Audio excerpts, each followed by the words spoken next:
Jamaah, oh jamaah, alhamdulillah. Alhamdulillah jamaah masih di Islam itu Indah dan hari ini kita sedang membahas tema jangan menyalahi kodratmu. Masya Allah, tadi di segmen sebelumnya banyak banget nih yang udah dikasih sama guru-guru kita, terutama bagaimana sih supaya kita itu tetap pada kodratnya. Dan banyak juga tadi kita udah saksikan sama-sama berita-berita yang lagi viral, yang memang contoh-contoh kasus yang memang sekarang lagi banyak dibahas nih. Baik, kita akan lanjutkan pembahasannya. Selanjutnya saya mau ke Ustadz Maulana. Sebelum tanya saya, ini siapa tadi? Oh, yang itu. Udah nggak enak deh kalau disebutin namanya. Mending kita contoh kasusnya aja. Gimana Ustaz? Jangan pernah menjudge orang. Betul. Dan kita tidak tahu sempat dia sadar, tobat. Nah, tuh kan makanya daripada aku salah, mending kita lebih bagus aja. jangan ceritain. Jangan ceritain ya. Nanti kabari saya sama aja. Japri. Ustaz, apa nih izin bertanya? Nih kalau misalnya seseorang nih sudah terlalu nyaman dengan kodratnya yang baru, bahkan rela mengganti apa yang sudah Allah ciptakan, bagaimana nih nanti pertanggungjawabannya di hari kiamat dan apakah akan kembali seperti di awal waktu diciptakan? Nah, ini penting banget nih banyak yang nanya. Silakan. Baik, bismillahirrahmanirrahim. Izin Habib dan Sasam. Masya Allah, tabarakallah. Terima kasih banyak kepada tim Islam itu Indah yang mengangkat tema ini, yang mengantarkan kita untuk saling sadar dan menyadarkan. Karena mohon maaf tanpa menggurui, hanya mengingatkan kalimat inilah yang disebutkan dalam hadis dilaknat. Kata dilaknat ini bisa berarti bukan lagi umat Nabi. Bisa jadi tidak dapat syafaat dari Rasulullah. Dan yang paling membahayakan adalah ketika dia sudah melanggar syariat. Kebayang nggak? Ketika sosok wanita menyerupai laki-laki, maka dilaknat dan merubah kodratnya melanggar syariat. Ketika dia sudah melakukan itu dan merasa nyaman, berarti melawan takdir. Dan ketika dia sudah melakukan hal demikian, maka sebenarnya bisa membahayakan bukan hanya dirinya, tapi orang-orang di sekitarnya. Bahkan orang yang dikasihinya. Betapa kecewanya orang tuanya yang mengharapkan dia, tapi justru menyalahi keinginan orang tua. Kecewalah orang tua. Kalau orang tua saja bisa kecewa, bagaimana dengan yang menciptakannya?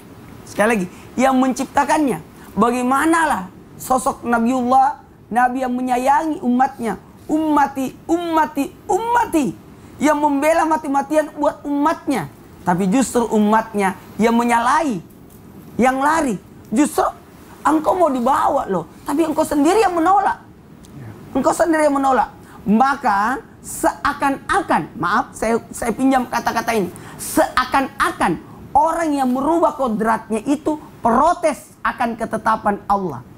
Dan seakan-akan orang yang merubah kodratnya, maka seakan-akan dia lebih hebat daripada Allah, lebih pintar daripada Allah. Ini yang bahaya. Ya betul. Jadi salah Allah. Jadi Allah salah menetapkan kamu jadi laki-laki terus kamu akan jadi perempuan. Berarti Allah salah. Allah sudah menetapkan kamu jadi wanita terus engkau berubah dirimu jadi seorang laki-laki. Nah ini berarti menganggap dirinya lebih pintar daripada Allah. Sombong kepada manusia tidak boleh, apalagi sombong kepada Allah. Hati-hati. Menganggap remeh orang saja tidak boleh, apalagi memandang remeh orang lain. Maka ending dari ada yang saya sampaikan bahwa mohon maaf tanpa menggurui, hanya mengingatkan orang-orang yang menyalahi kodratnya akan diminta pertanggungjawaban di hari kemudian. Betapa banyak dosa yang dia lakukan karena satu, melanggar syariat, dua, melanggar kodratnya atau merubah ciptaan Allah, dan yang paling parahnya akan diminta pertanggungjawabannya di hari kemudian. Yang sudah dia rubah susah untuk dikembalikan. Betul. Gimana tuh? Tinggal bertobat. Makasih banyak Habib langsung ngingatin kita. Buat yang sudah nonton, bukan kami menjelekkan, tapi kami mengajak karena Islam adalah rahmatan. Dan tadi innallaha yuhibbut tawwabina wa yuhibbul mutatahhirin. Allah itu menyukai hambanya yang bertobat. Sepanjang kita belum meninggal, sepanjang orang itu belum mati, pintu tobat masih terbuka. Masya Allah. Baik Ustaz Maulana. Jadi kalau misalnya laki-laki yang tadi menyerupai perempuan itu taubatnya bukan Kembali ke kodratnya. Bukan jadi pakai hijab ya, itu salah. Takutnya malah salah. Jadi kalau bertobat itu kembali menjadi sesuai kodrat pada saat dilahirkan, harapan sesuai dengan orang tuanya ya. Ustadz Maulana ada aja tadi bikin kaget. Tadi aku kan selalu nonton. Ada aku suka dengar ceramah-ceramah orang Iya, juga. Masya Allah. Baik jamaah, kita lanjutkan. Selanjutnya saya mau ke Habib Syawgi. Habib, apa nih tadi kan sebelum iklan ada yang mau ditanyain, aku curhatkan, ada kerabat deket banget nih, bener-bener deket banget, bisa dibilang udah kayak keluarga gitu ya. Nah memang ini udah terlanjur lah gitu, udah merubah kodratnya atau sudah terlalu menyimpang. Nah gimana ya kita sikap orang yang paling dekat atau keluarga gitu supaya bisa ngebantu gitu, tapi dengan cara yang baik, tanpa menyakiti gitu. Nah ini mohon penjelasannya Habib. Karena kita kesian gitu ngeliatnya Kasian sebenarnya, tapi bukan benci. gergetan juga kan, gemes, pengen kita bejek sekali. Izin Sasyam semuanya, Masya Allah. Jadi hadirin, mustami'in mustami'at yang insya Allah dimuliakan oleh Allah Subhanahu wa Ta'ala. Di saat kita ingin menolong atau pengen nunjukin ke jalan, ini loh jalanmu, ini loh sorga yang dijanjikan oleh Allah Subhanahu wa Ta'ala. Maka kembali ke tujuan asal kita. Tujuan kita tuh ingin mengingatkan. Jadi di saat kita mau ngingetin, ngajak orang, yuk kembali tobat, yuk menuju ridhonya Allah Subhanahu wa Ta'ala, yuk ikutin Nabi Muhammad SAW dengan cara-cara yang baik. Kita mengingatkan dengan cara-cara yang baik. Kita mengajak dengan cara-cara yang baik sesuai dengan tuntunan Rasulullah Sallallahu Alaihi Wasallam. Bukan kita kata-katain, bencong lu, waria, kita kata-katain yang tadinya dia mau ngedekat mungkin dia jadi menjauh. Ingat Rasulullah SAW, ajaran Rasulullah tahu apa? Ajaran Rasulullah adalah dirangkul, bukan dipukul. Oh. Tapi ajaran kita Jadi dilarang olok-olok. Kalau kita dirangkul dulu, pukulin bareng-bareng. Padahal Rasulullah ajarannya dirangkul, bukan dipukul. Ingat, Rasulullah SAW ngajarin kita, kalau kita benci kepada sifatnya. Bukan benci kepada makhluknya. Karena mau gimana juga, dia makhluknya Allah. Kamu juga makhluknya Allah. Fulan makhluknya Allah. Fulana makhluknya Allah. Maka ingatlah Allah Subhanahu wa Ta'ala. Bukan sekedar kita ucapkan atau kita katakan dengan kata-kata kita yang sampai membuat mereka sakit hati. Kita ajak yang benar-benar kita ingetin. Kita ingetin, kita ajak, kita rangkul. Sebagaimana yang diajarkan oleh Rasulullah Sallallahu Alaihi Wasallam. Dan rangkulnya benar-benar rangkul. Kalau kamu mau tobat, kita masukin pelan-pelan. Kalau kamu tadi laki-laki, kamu perempuan, kamu tobat benar-benar tobat. Jangan sudah tobat pakai kerudung masuk WC perempuan juga. Salah lagi dong. Masya Allah. Kamu tobat, betul-betul tobat. Kembali ke asal mulamu. Dulu laki-laki, bukan udah jadi perempuan terus pakai hijab, apalagi pakai cadar. Walaupun apa yang kita lakukan di dunia ini, kebaikan kita lakukan kepada orang lain, semua bakal dapat balasan dari Allah Subhanahu wa Ta'ala. Dan di saat kita lihat orang-orang seperti itu melakukan kebaikan-kebaikan, kita doa sambil kita berdoa. Kalau kita sayang sama mereka, kita doain, ya. Karena doa silahul mu'min. Doa itu senjatanya orang-orang yang beriman. Doa itu senjatanya kita, hambanya Allah Subhanahu wa Ta'ala. Di saat kita tidak bisa merubah dengan tangan kita, di saat kita tidak bisa merubah dengan lisan kita, maka jangan lupa berdoa. Setiap habis sholat kamu berdoa, angkat tangan, ya Allah si fulan, ya Allah si fulana, ya Allah. Karena senantiasa doa-doa yang kita sampaikan kepada mereka, kebaikannya kembali untuk kita semuanya. Mudah-mudahan Allah jaga kita semua. Aduh, Masya Allah. Jadi memang doa itu penting sekali, penting ya banget. Habib ya. Senjata. Iya, kadang kalau misalnya lewat bicara takutnya nyakitin. Pakai sikap apalagi. Kita ketuk pintu Allah. Masya Allah, nah itu dia. Baik, bicara soal doa, kita lanjut ke Ustaz Syam nih. Siap. Ustaz Syam, kita bicara soal menyimpang gitu ya. Jadi takut gitu ya. Apalagi kita punya anak, nauzubillahi min zalik. Ada nggak sih Ustaz Syam doa yang bisa membentengi diri dari segala perbuatan menyimpang yang bisa dilakukan juga waktu pada saat kaum Nabi Lut, atau bahkan mungkin doanya bisa juga untuk melindungi keluarga gitu. Nah ini mohon penjelasan. Baik, bismillahirrahmanirrahim. Tabi guru kami Syawgi, Ustaz Maulana, Mas Mikdad serta guru-guru kami yang dimuliakan Allah Subhanahu wa Ta'ala. Sebelum kita membacakan atau sama-sama belajar doa dari Al-Quran ataupun daripada hadis-hadis baginda Nabi SAW, sungguh amalan itu sangat penting. Jadi ada amalan-amalan yang mungkin bisa membentengi kita. Contoh misalnya ada seorang pemuda datang kepada baginda Nabi SAW meminta nasihat. bagaimana Nabi mengajarkan anak ini agar anak ini menjadi seorang yang kuat. Nabi memberikan nasihat yang simpel. Nabi SAW mengajarkan qul la ilaha illallah tsumma istaqim. Ya, udah, kamu nggak usah ribet amalan apa yang engkau inginkan. Cukup ucapkan la ilaha illallah dengan hatimu dan istiqomahlah, konsistenlah.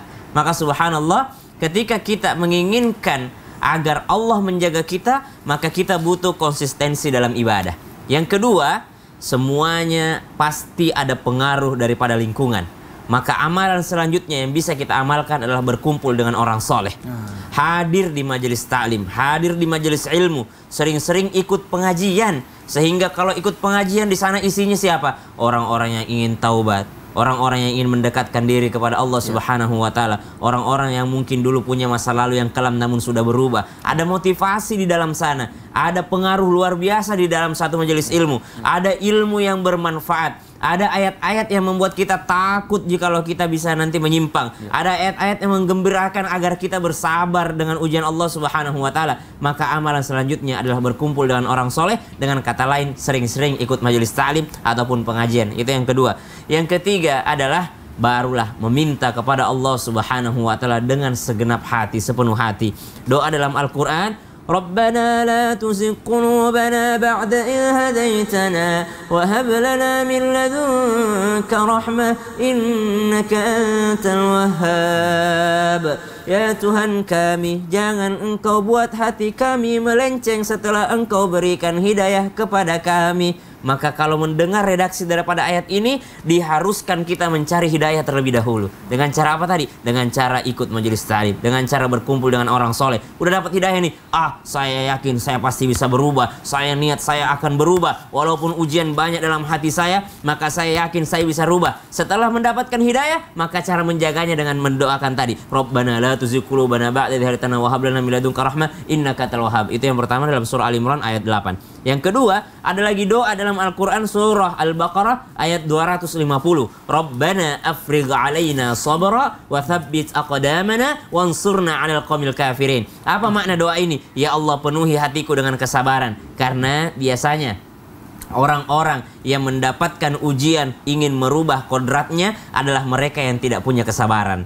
Kenapa? Karena kita tidak pungkiri, banyak kok di luar sana yang merasa sama seperti yang dirasakan oleh orang-orang yang mengubah kodratnya. Dia lebih ke perempuanan misalnya, dia seorang laki-laki tapi dia merasa bahwa saya ini sebenarnya kayaknya lebih perempuan daripada laki-laki. Tapi mereka bersabar. Kenapa? Karena dia takut kepada Allah Subhanahu wa taala. Banyak kok, ada juga yang datang curhat kepada Rasulullah, ada juga yang datang curhat kepada ustadz-ustadz, ada juga yang curhat kepada para sahabat, ada yang curhat kepada ulama mengatakan, saya ngerasa saya pengen jadi perempuan, bagaimana ya agar saya bisa tidak menuruti nafsu saya? Maka bersabar adalah kuncinya. Surah Al-Baqarah ayat 250. Baik, kita sama-sama bacakan agar jamaah juga bisa mencatatnya. Bismillahirrahmanirrahim. Bismillahirrahmanirrahim. Rabbana afrigh alaina sabra wa thabbit aqdamana wansurna 'alal qaumil kafirin. Berikan kesabaran agar tidak bergaul lagi dengan sesama yang seperti itu. Itu sabar agar tidak ikut pergaulannya. Karena kan kadang-kadang udah terlanjur ikut bergaul, mungkin dia udah ada niat untuk berubah, diajak lagi sama teman-teman pergaulannya. Sabar untuk tidak berteman lagi dengan hal-hal yang seperti itu. Wa tsabbit aqdamana, ya Allah kokohkan aku, kuatkan aku. Dia minta kekuatan agar tidak terpengaruh kembali ke jalan yang sesat tadi. Ya, wansurna al qaumil kafirin. Tolong aku ya Allah, tolong aku ya Allah. Jadi yang kita butuhkan adalah pertolongan Allah Subhanahu wa taala, karena hidup di dunia ini pasti akan ada ujiannya. Wallahu taala alam. Masya Allah. Terima kasih Ustaz Sama-sama, Syam, Mas doanya Miftah. dan penjelasannya. Masya Allah, baik jamaah, ini luar biasa nih, notifikasi udah banyak banget, ini pertanyaan udah masuk banyak banget, dan pasti jamaah yang ada di rumah udah gak sabar nih pengen pertanyaannya dijawab sama guru-guru kita. Makanya sekarang langsung aja kita masuk ke segmen Tanya Dong Ustadz. Kami semua tanya dong Ustaz. Baik, Masya Allah jamaah, insya Allah sekarang kita akan berikan kesempatan lagi untuk pertanyaan dari jamaah akan dijawab oleh guru-guru kita.